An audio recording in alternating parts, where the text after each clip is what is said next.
Alexandria and Carthage, writing in Latin and Greek. But a lot of the theologians that wrote in the African languages, Shenouda is one of the earliest and most important. He is still to this day the greatest writer in the history of the Coptic language. He wrote tons of sermons and treatises and so many different writings in the Coptic language. He was a holistic brother. We were talking earlier about the mix between academics and theological studies and ministry. This brother, he invented the side hustle and he invented the bivocational lifestyle, because this man was a leader of a monastic community called the White Monastery Federation, and it was in Upper Egypt or Southern Egypt, out in the desert, and he was leading African monks into a life of following Jesus, and he wrote sermons and educated them in the scriptures. He argued strongly against the Isis and the Horus cult, which, I mean, again, for people to say, oh, it's a copy, no, even in his day, there were people still praying to Isis and Horus, and he was arguing against them, saying Jesus is Lord.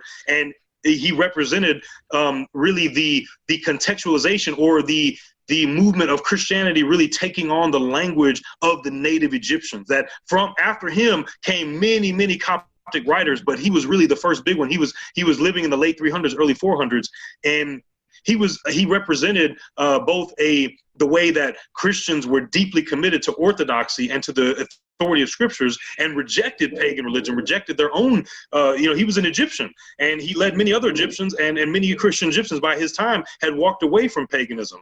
But he also was someone who wrote in the Coptic tradition, which right after his time had become isolated and ostracized even from the dominant Roman Empire. In the Council of Chalcedon in 451, the Coptic church was exiled from the dominant church in Rome because they didn't have the same Christology and they were all Christians. They all believed that Jesus is fully God and fully man, but the Coptic church still to this day just has a very unique way of articulating his humanity and divinity and the natures and how they work out. And so again, this is a tradition that stood for 2,000 years that is in its own language, in its own traditions, its own styles, and is very much committed to orthodoxy and rejecting paganism or rejecting heretical theology, including Arianism, the idea that Jesus is a created being. But at the same time, does it in its own terms, in its own way, and in its own contextualized, language and literature. And Shenouda is the greatest example of that. And what's the time period roughly about Shenouda? Yeah, so Shenouda lived from the mid-4th century, the mid-300s, up until the mid-400s.